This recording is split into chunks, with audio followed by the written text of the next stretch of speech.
Tell me who you are. I'm still me, you know. Who are you, Lain?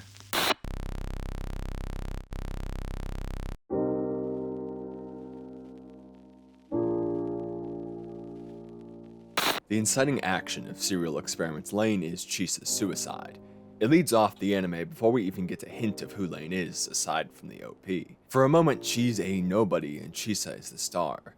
That changes quickly because even at the center of the action is Lain and her crisis of self. It always felt a bit odd how they made mention of the one time they walked home together. It didn't really seem to have a point. It was there, but for the longest time we didn't see it or even hear anything about it. And when we do, it's nothing special at all. But when you look at the self, it becomes something much different. Every action we take in the presence of another is a fracture in our idea of self. Because they walked home together that one time, there exists within the mind of Chisa a Lain which is different from the Lain that we know. We see so little of this interaction, we can't say what that Lain is like, but it doesn't matter, and if anything, that's the point. We can never know. I think Lain pushes so hard as she does to interact with Chisa once she's dead, going so far as to dive into the depth of technology she never cared for because it's a way to start resolving herself. Lain might not know who she is, but Chisa had some simple idea of it.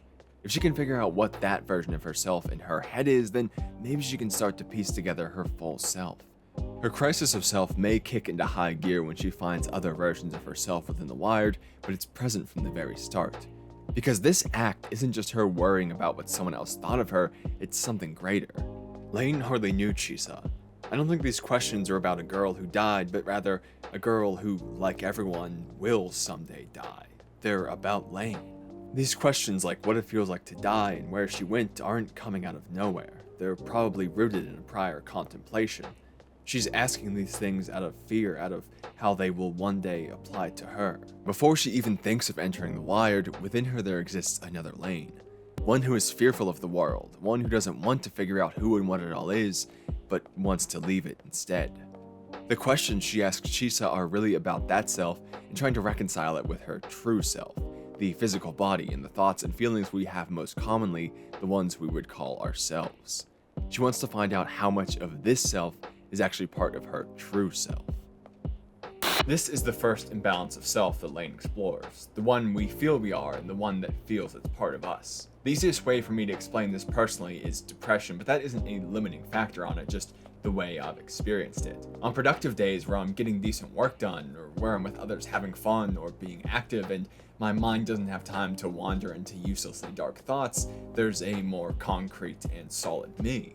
But on the days where those things don't happen, there's a part of me, for lack of a better term, that can creep in. One that seems to say things that are contrary to what I experience as myself. That my friends aren't really my friends, it's just pity. That the clients I edit for don't actually like my work and must be about to drop me like that because of my terrible work, even when they say they love it. The success I've seen so far with this channel is nothing more than a fluke, and one day the luck will run out. Based on everything I've seen, these things aren't true, but they exist in my mind at times. They're being said by a me that hates the real me.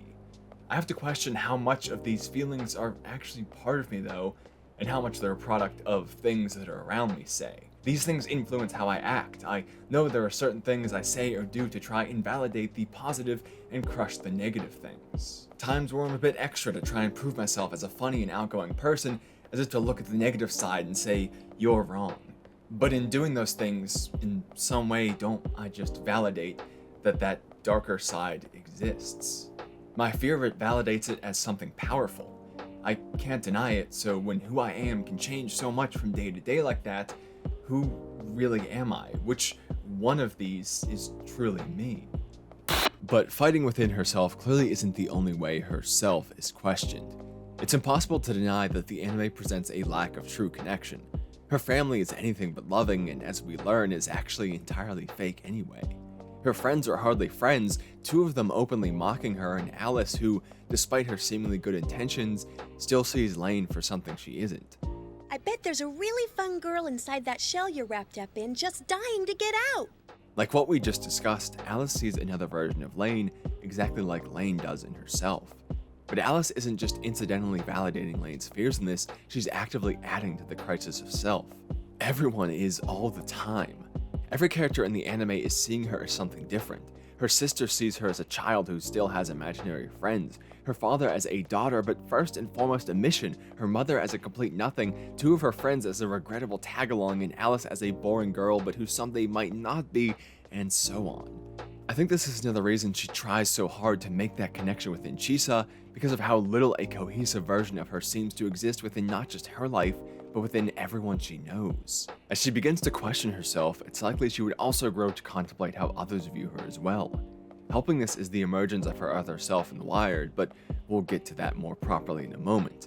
What matters about that right now is that she's not just seeing everyone around her view her differently, but she's even hearing people she's never met before say they know her as someone different. Who wouldn't question their own perception at that point? This has to serve as another driving factor for her growing connections to The Wired, to uncover who she is to other people, the selves of her that exist in everyone else. She may not know herself, but everyone else knows some version of her. Maybe she could find herself in those. This is another sad truth that fractures our idea of self. It's not under our control. What we feel is to some degree, but not what others do. Every new interaction we have creates a new version of ourselves, and every repeated interaction we have evolves that old one. When you were having a bad day and didn't hold the door for someone behind you, yourself cracked just a little bit. Now there exists a you with one singular trait, a selfish asshole who couldn't slow down for half a second to help hold the door for the person behind them. Or say you were short with the cashier because of a headache, well, there's another you. Or it could be positive. When you said hi to the stranger on the street, there's once again another you. When you walked home with that random classmate, another you. These single moments are your memories within someone else, no matter how true or untrue they may actually be to you. And this circles back to our internal selves. Even if you were having a bad day which caused that action, it was still your action taken by you. You still let the door slam in someone's face. That was your physical body, your presence. That memory isn't false, it's true, and it happened. So doesn't that self also exist somewhere within you as well? It may be a separate you in someone else's mind, but it's not based on nothing. It's based on you, so it must be you in some part. The more that happens, the more interactions we have, it seems like we can only become more and more fractured beings. But that last statement isn't entirely true. Sometimes a you to someone else can be based on nothing true to you. This is a little less prevalent in the anime, but I think it explains a few of the oddities we see. To single one out, this line always seems so out of nowhere to me. But still, I know that I love you, Lain. But when we think about it in this context, it can become something more reasonable, at least from a narrative point. This man has been watching Lain from a distance, hardly ever interacting with her, but seeing her, observing her. Based on nothing intentional or active on her end, he has chosen to fall in love with her. Or to say it more accurately, he's fallen in love with an idea of her, an image of Lain that exists within his own head. Of course he doesn't love Lain, they've hardly even spoken. But from watching her, he can interpret her actions in whichever way he chooses, meaning to him Lain can be anyone or anything he wishes. And he chose to make her something he could love.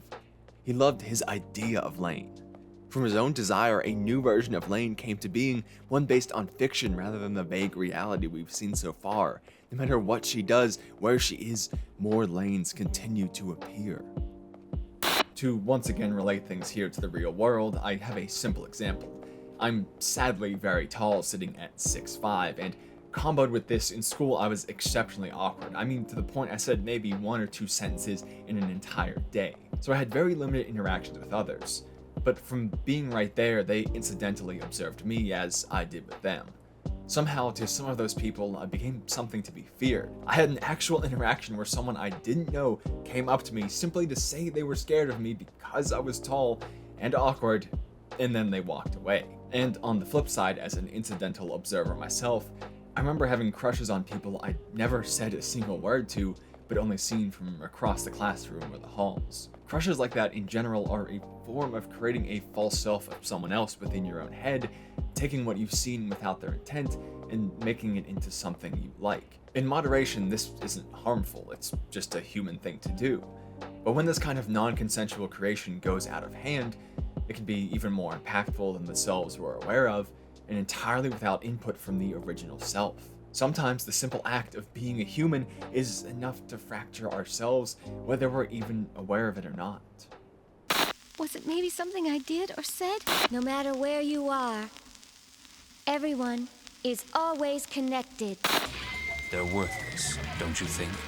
Once she's involved with technology, she starts to meet people who've met her before, but who she has no idea of. They say there's another her that exists in the wired, one they met and are scared of, or one they like a lot more than her. One that's fun and assertive, or one that's a devious liar.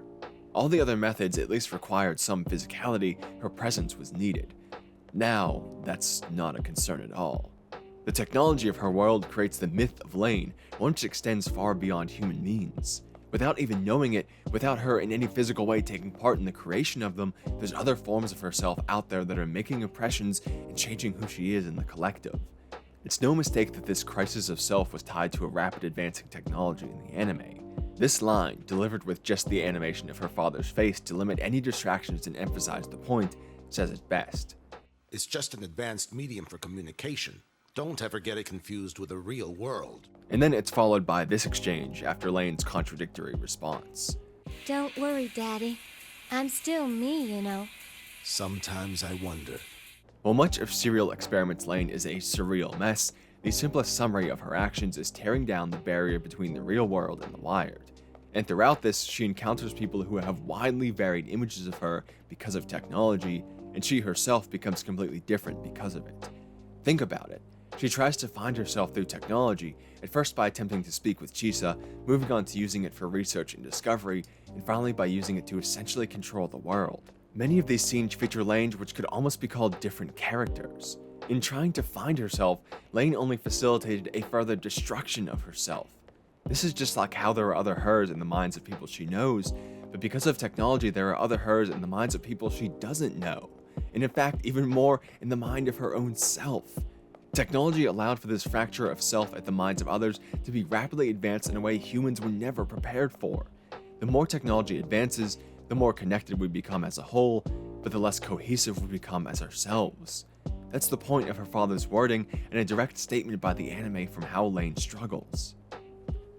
I can be a great personal example of this. There are 13,000 people subscribed to this channel, which is crazy by the way, thank you. But that's 13,000 people who have witnessed the things I've said, thought about the words I've said, and crafted some version of me in their head, based on my actions, but a one-sided interaction nonetheless. Some of them have seen certain videos that provide a different take on me than some others. Some may watch a video I made years ago that I wouldn't consider to be part of myself at all anymore, but was at some point. This creates so many more selves than I could ever create physically myself. And at the end of the day, unless I would delete the whole channel, it's mostly out of my control. Because I talked about Rock from Black Lagoon and that video exploded, 400,000 people have an idea of mine in their head. 400,000 selves I have no bearing on outside of making more videos and hoping they watch them. I didn't send that video to that many people, it was shared to them by an algorithm out of my control and based on some engagement calculations. That's 400,000 selves decided by a program.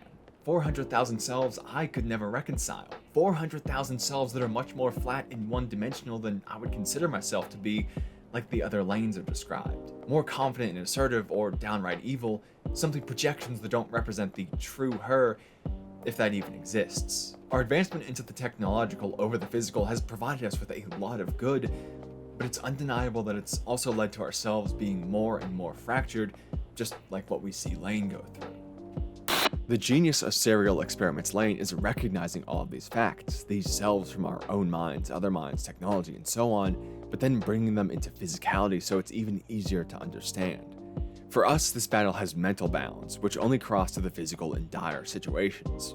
For Lain, the battle becomes an actual physical battle, a physical war against their other identities. Her crisis creates distinct selves, the shy and scared real Lain, the confident wired Lain, and the in-between evil self-hating Lain.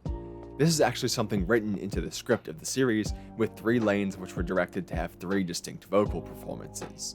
They grow and evolve as she mingles with more technology, providing a platform to confront herself in a way we never can.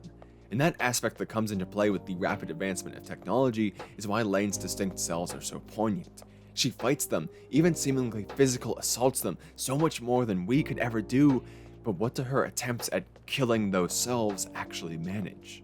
For how much she pushes back against those other selves, they persist and continue to affect things around her. This is just reality. We can't kill selves that exist in others or outside of ourselves or even in ourselves. We can't change the memories of others. We can't change the minds of people who view us as unworthy of a changed opinion, even if this is just based on their own idea of us. She admits knowing this much to Alice. No matter how often I say I didn't do it, you're still going to believe that I did. Over the course of the anime, Lain realizes that killing these other selves and reconciling one true self isn't an easy task. Doing it within your own mind is hard enough and can be a task for a lifetime, but doing so in the minds of others is impossible. Not just due to active resistance like Alice shows, but also down to how much time it would take to convince them all, how different people would react to different conversations, how the act of even doing so would change the way they viewed us. It's not the task for a lifetime, it's a task that's completely impossible. It's the task of a god. Luckily for her, kind of. In testing her abilities as God and trying to undo the actions of the other Lanes, she removes everyone's memories of having been seen by Lain. She undoes their knowledge of an evil Lain, essentially. She does the impossible and drastically alters the image of Lain that exists outside of her own mind. Now she isn't the peeping Tom that they all hate, but the thing they all wanted. She's more fun and adventurous like Alice wished her to be, and the friends who used to mock her are openly excited to see her. It seems to have worked. But as she moves to greet them, it's not her who they're glad to see, but her. Another version of her is what they love now, not Lain. She didn't actually succeed in changing who she was to them, but she only created a false image. They might now think her to be the perfect version of Lain, but Lain herself doesn't. Given this world is essentially her sandbox, I think this may be an internal reaction of her own creation, a recognition that she hasn't actually fixed the issue, but instead pushed it into another form. And isn't this how it would really feel? Knowing that you've only tricked everyone and are living a lie, wouldn't it be like watching someone else living your happy life? Lain knows that this isn't Lain, and a failed attempt to solve the problem drives her deeper into madness. You liar! Look at what you've done! That's right. It's just like you said, Lain is Lain, and I am me. Hey, Lain, why don't we go back to the way it was and start things all over again? This realization of just how impossible self-reconciliation is furthers why she dives into breaking down the barrier between the wired and the real world, or merging humanity back into the collective unconscious. Now that's a topic we'll hopefully cover in a dedicated video because it's very out there. But basically it allows her to gift herself the ability to not just remove the memories of her that are negative, but to instill a world with only positive memories of her, whether they knew her or not, whether they were even aware Lain existed. As we see, she takes that step quite successfully, creating a world where we all love Lain. Let's all love Lain, let's all love Lain, let's all love Lain, let's all love Lain, let's all love Lain, let's all love Lain, let's all love Lain. The entire world is now saying that there's a true Lain, one that's perfect and loved by all. Well, the entire world except one person, Alice. When Lain brings about this new world, she leaves that one singular person who has some genuine memories of her, who actually knows her, benefits and faults alike, even what she's now done. Now, right before this with her last test, Lain saw that lies couldn't reconcile a true self, so I don't think that she would just change that to beneficial memories only as the lie, and then call it a day and believe that this was her true self. So I think it makes a lot of sense that she leaves Alice alone here as the singular memory, because it's almost like a sort of test. She leaves one person alone who isn't just aware of who she was, but also one who can learn of what she did. She doesn't want to be friends with an Alice who knows only this new Lain, even though she easily could have been. I think this is recognition. It's asking in finality and at the extreme, is it really her true self if she only gains it through manipulation of the world? Lying to her friends and strangers alike that she is one and she is whole, that she is perfect, it ends up feeling plastic and hollow because it is. Alice's rejection proves that this fake positive image that's been crafted isn't Lain. She may have covered where it existed in the minds of others, but there's one person we could never fool at our deepest level, ourselves. As Lain knew, and as Alice's rejection points out, the person who would do such a thing, to lie to the whole world, that is Lain. The fearful Lain forcing everyone to love her, the wired Lain having the confidence to make such a call and abandon her body, and the devious one who's willing to coat the world in deception. She may have consolidated the versions of her in other people's minds, but it didn't fix the issue, it just confirmed that there was an issue in the first place. It's just highlighted where she started asking who Lain is. This, based on the flow of the video so far, is where I'd connect what the anime has shown us to real life. But this is the power of narrative and what I want to highlight in making these videos. It has the power to explore things that aren't possible in real life. For Serial Experiments Lain, that impossibility is playing God like Lain does and reconciling herself. The anime is somewhat realistic in the portions that lays the groundwork for us to think how we would do so, and then it shows us what would happen at the extreme, what we could never do. That even with infinite power, we would fail to truly ever find one singular version of herself. This is why Lain fails so much. After accidentally mentally destroying Alice and the world alike, she undoes it all and goes back to even before the events of the anime and erases herself from existence, leaving not a false version of her in the minds of others, but simply no version at all. That's the only way she could prevent such a thing from happening. The only way to win the game is to not play. And then from there, she still has to struggle against the versions of herself in her own mind. They don't leave just because the others do. She'd only return to square one, nothing more and nothing less for all that effort and all that pain. She might even be worse off, now knowing the darkest depths of her own mind quite personally. So is the anime saying that we shouldn't try to maintain some image of ourselves at all because it just leads to failure? I don't think so. The final scene of the anime is Lain returning to the world and Alice once again and having a simple conversation. But right there, she played the game. She started the process again and allowed another Lain to exist in the mind of someone else. So I don't think the anime is giving us a depressing tale about how self-reconciliation is a futile act. I think it's saying that it's a very meaningful one. If it can cause so much pain, if it can drive a girl not just to change herself entirely, but to control the entire world and then to erase her own existence from it, then it must be a very powerful tool. Where Lain fails isn't in recognizing how fractured she is, but in trying to assemble a bunch of pieces that were never meant to actually fit together.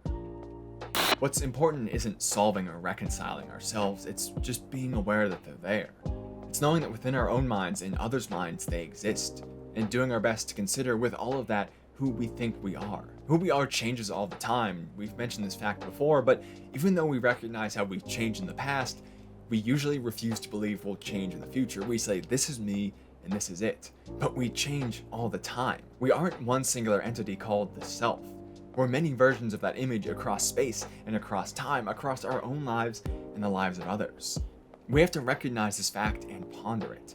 Know that we are not one being set in time, but a collection of selves that emerge and change as our lives progress. If we try to keep ourselves as the same person forever, then how could we ever change ourselves for the better?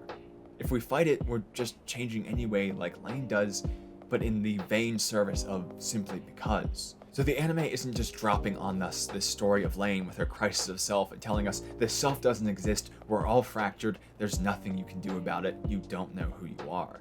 It's not telling us those things and leaving it there, it's telling us those things so we think about them and use them to advance ourselves into the future, to be aware that we're changing and to do so to change for the better, to learn from Lain's mistakes. And that's one of the great powers of narrative, of taking things to that extreme and letting us experience them through a lens that we never could in the real world. And that's kind of why at the end of the day I've decided I like Serial Experiments Lain. It's a surreal mess, and for a while I couldn't tell if I loved it because it was weird or hated it because it admires its plot in so many conspiracy theories and surrealism and all this stuff that makes it hard to understand. But I think that meaning still shines through whatever the plot is really saying outside of these points that we've discussed here today. So I like Lain, and I like you. I like all of you great people, those 13,000 selves that I talked about earlier in this video, and everyone who's subscribed and not, so those 400,000 plus as well. That's the end of the year, and YouTube gave me that little wrap-up thing and let me know that there was a lot of time in this year, a lot of minutes.